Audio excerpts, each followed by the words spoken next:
Good morning, rural America. We're delighted to be with you here in Pelion, South Carolina, making a best presentation, and I happen to have with me Mayor of Pelion, Frank Shelker.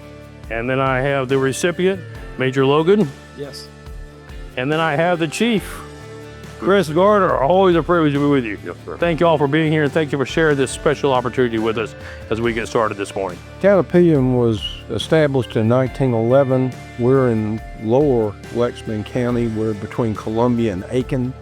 We're a rural farming community that has just exploded with the growth that's coming to South Carolina. We're blessed so many people across the nation want to move here. So we're getting a lot of new friends and neighbors moving in, and it's happening quickly, more quick than we can really respond to. So we're doing our best. We're going to welcome these folks, and we'll change as quickly as possible. Rural America has as much crime as we do in most of the urban areas. And why is that? Because of the fact that we're dealing with cartels now.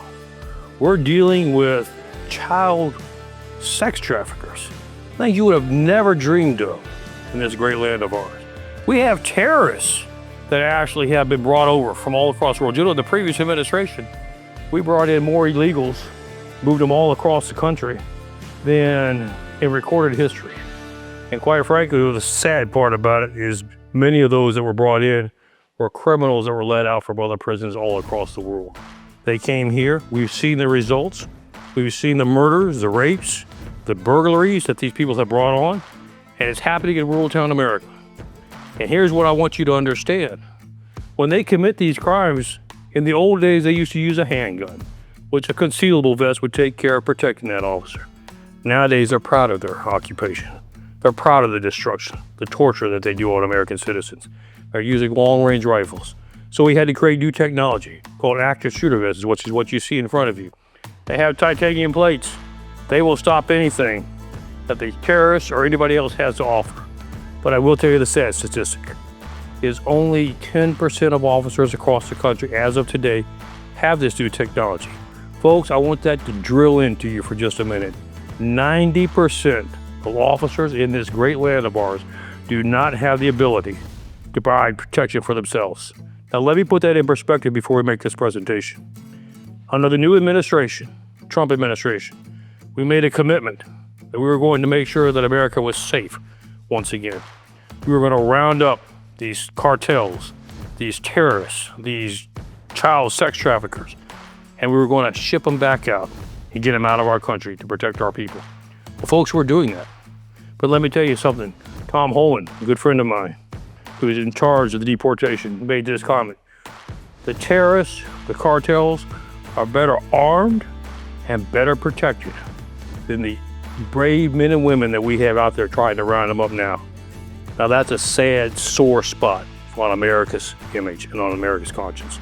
We can do better, folks. So we're asking them, this is why this press conference is so important today. We've asked them starting in January to go out and start rounding them up. Shows you the character of our law enforcement officers. Even though they don't have necessarily the equipment to do it, they're willing to put their lives on the line to make sure you're protected. They're going out and doing their job. They're making sure they get rounded up. The least we can do as citizens of this great country is to make sure we give them the tools necessary to come home safely to their families. We're a national charity over 32 years old. They've been donating body armor for years. Now is the most important time in our history. Let's make sure we protect our brave men and women. They deserve it. They have kids. They have families. They ought to be able to come home to theirs too. So it is a great honor that we get to present this active shooter vest. Major Logan. Chris. Thank you so much, Thank Michael. you. Yes, sir. God bless you. Hope you never need it, but just in case, we want to make sure you feel safe on your way home. Chris, if you'd like to respond. We're very elated to receive this. I've been dealing with Michael and Buffalo Armory Products since its inception. And as a smaller agency, though we are mighty, our backup is very well limited. This is just another great tool. And as Michael said earlier, a lot of agencies don't have this or may never get it. So we are fully equipped to hold our ground until backup arrives.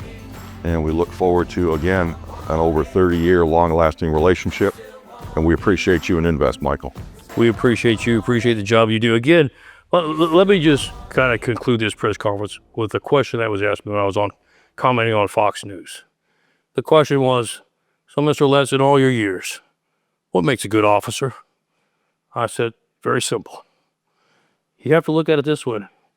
How many people are willing to give up their lives to defend somebody that, first of all, they don't know? Second of all, they got a 50-50 shot. They probably don't even like them because of all the negative personification that's come from the mainstream media. As a third of all, they've got a heart of gold. They care more about serving others and their community than they care about their own lives. That's what makes a good officer. I said, and quite frankly, folks, they're getting hard to find, but we're blessed in this country to still have an awful lot of people that are willing to do so. We need to wake up, America, realize the asset that we have, and give it the respect, the honor, and the resources. We're very blessed to have Michael in his position. It's been a very successful organization, and again, with his leadership in getting Buffalo Armory to make this product, I don't think there's a better one on the planet right now. I think it exceeds military grades, if I'm not mistaken. Correct, it does. Thank you again. You don't mind, I served in the military. So I'm using borrowed body armor because we didn't have the money at the time to do it. So I'm very appreciative of this, very much so. We will thank you very much. Our community is growing by leaps and bounds. Here in just 1 year, our town will double in size by the developments that are here. We don't have the funds to purchase these things or even hire enough officers to do the duty that needs to be done. You know, all we can do is use the resources that we have.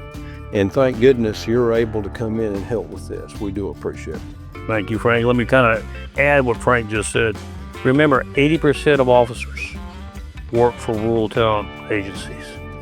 This is what we encounter. I have people tell me all the time, not provided automatically. Folks, if we could, we would. But there's only so many dollars, we stretch so far. They need to have the priority. We thank you for your support, America, and what you're doing to take care of our first responders.